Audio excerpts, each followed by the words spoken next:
Bienvenue dans cette nouvelle édition du Non-Stop Info. Au sommaire de l'actualité, renforcement de la coopération ivoiro-turque. 8 accords ont d'ores et déjà été signés entre les deux pays à l'occasion de la visite du président ivoirien Alassane Ouattara à Ankara. Manifestation des étudiants à Malabo, en Guinée équatoriale. Ils réclament une répartition plus équitable des bourses universitaires. Et puis la Sierra Leone se confine face à un regain d'Ebola, de quoi modérer l'optimisme de certaines organisations qui croyaient l'épidémie terminée. Mais avant de développer ces titres, la pression s'accroît de plus en plus sur Boko Haram.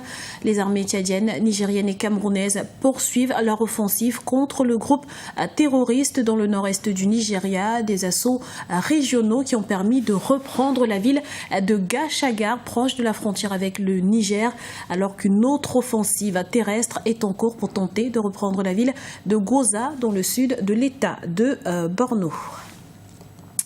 Visite officielle du président Alassane Ouattara en Turquie. Le chef d'État ivoirien est arrivé ce mercredi à Ankara où il s'est entretenu avec son homologue Recep Tayyip Erdogan. Prochaine étape, Istanbul, la capitale économique, où il participera à un forum d'affaires entre la Côte d'Ivoire et la Turquie. Le point tout de suite avec Kekeli Afeto. Le président ivoirien Alassane Ouattara a entamé ce mercredi à Ankara une visite officielle de 4 jours en Turquie. À l'invitation de son homologue turc Recep Erdogan, cette visite sera l'occasion de renforcer la coopération bilatérale entre les deux pays. La Turquie est un pays important, une grande économie et un grand peuple.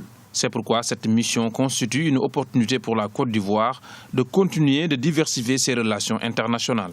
Outre l'aspect diplomatique, le président ivoirien prendra également part au forum d'affaires mixte organisé par la Commission des relations économiques extérieures turque. Pour des observateurs, la présence du président Ouattara sera d'une importance capitale pour la réussite de ce forum. C'est un forum qui va permettre de faire la promotion des opportunités de part et d'autre. Donc forcément, le président étant le premier ivoirien, c'est tout à fait normal que sa présence non seulement rehausse ce forum, mais montre bien l'intérêt que les Ivoiriens ont pour les opportunités éventuelles. Ça me paraît tout à fait évident que dans une optique de rendre la Turquie attractive pour les Ivoiriens, il était important qu'ils participent à ce forum-là.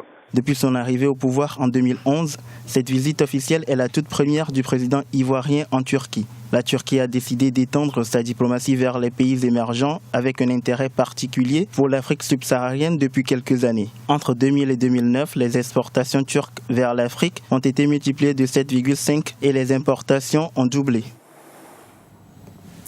Dans l'actualité également, Amadou Toumani Touré peut-il revenir au Mali? C'est en tout cas le vœu ardent de ses partisans. Ces derniers ont organisé des rassemblements ce jeudi à Bamako pour réclamer le retour de l'ancien président. Des meetings similaires se sont également tenus à Mopti et à Gao. Rappelons que Amadou Toumani Touré avait été renversé en mars 2012 par un coup d'état militaire. Il avait ensuite formellement démissionné le 8 avril 2012. Le climat se dégrade sur le campus universitaire de Malabo, en Guinée équatoriale. Rassemblés devant l'université ce mercredi, les étudiants ont manifesté leur mécontentement. Ils dénoncent le système d'attribution des bourses, le nombre de bénéficiaires étant passé de 4600 à 1500. Léopoldo Enemé et Ascension Chama. Manifestation dans le campus universitaire de la Guinée équatoriale. Un groupe d'étudiants de l'Université nationale de Guinée équatoriale s'est révolté contre l'administration de l'institution universitaire ce mercredi. Principal désaccord entre les étudiants et les autorités rectorales, les modalités d'obtention de bourses. Pour bénéficier d'une bourse d'études, il faut avoir une moyenne de 7 sur 10 contre 5 sur 10 il y a quelques années. Les étudiants dénoncent le manque de cohérence de cette nouvelle modalité. Cette année, certains ont eu la moyenne requises mais n'ont pas bénéficié de leur bourse. Seuls quelques étudiants ont été sélectionnés. Beaucoup ont obtenu la moyenne requise mais n'ont pas été pris en compte. Certains étudiants ont obtenu 7 de moyenne mais n'ont pas bénéficié de la bourse. Mais dans le même temps, des étudiants avec 5 sur 10 de moyenne ont la bourse. Dans ma classe, il y a 7 étudiants qui sont passés en classe supérieure mais n'ont pas obtenu la bourse. Pourtant, 3 autres étudiants qui avaient encore des matières à reprendre ont obtenu la bourse. Pourquoi ça?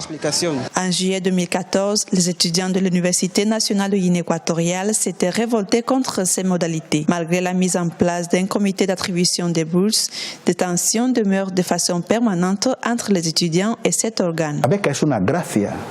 no es un derecho fundamental. Une bourse, c'est une grâce. Ce n'est pas un droit fondamental ni une obligation.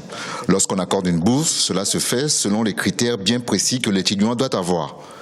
Mais s'il y a des choses qui ne vont pas ou des divergences, il faut aller se plaindre à l'instance responsable, demander des informations et trouver des solutions. Mais empêcher les cours, casser les bus en lançant des pierres ou bloquer la route, ce n'est pas une solution. Pour résoudre le problème et ramener le calme dans l'université, les autorités rectorales ont ouvert une plateforme à travers laquelle les étudiants lésés par la décision de la commission des bourses peuvent recourir au ministère de l'Éducation et des Sciences par correspondance.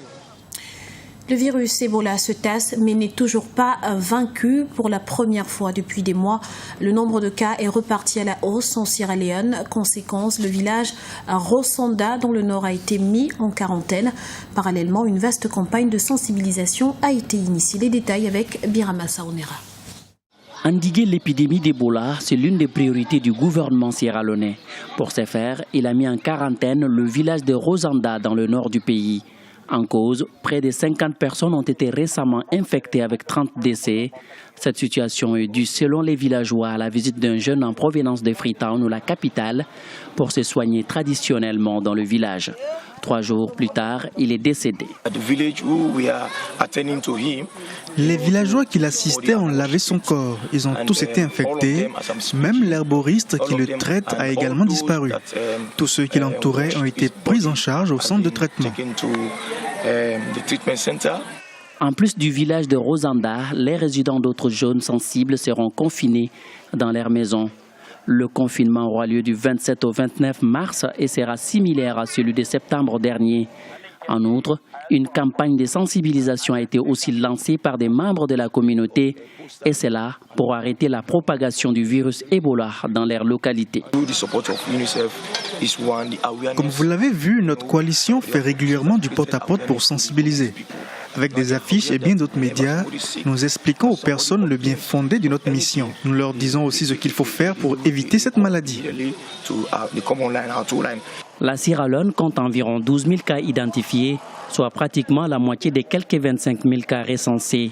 Aujourd'hui, le gouvernement est déterminé à atteindre l'objectif fixé avec les 2 autres pays principalement touchés, la Guinée et le Libéria. Il s'agit notamment d'éradiquer le virus à la mi-avril 2015. C'était le journal de la rédaction. Nous vous remercions pour votre fidélité. Retrouvez dans un instant une nouvelle édition de l'information sur Africa 24.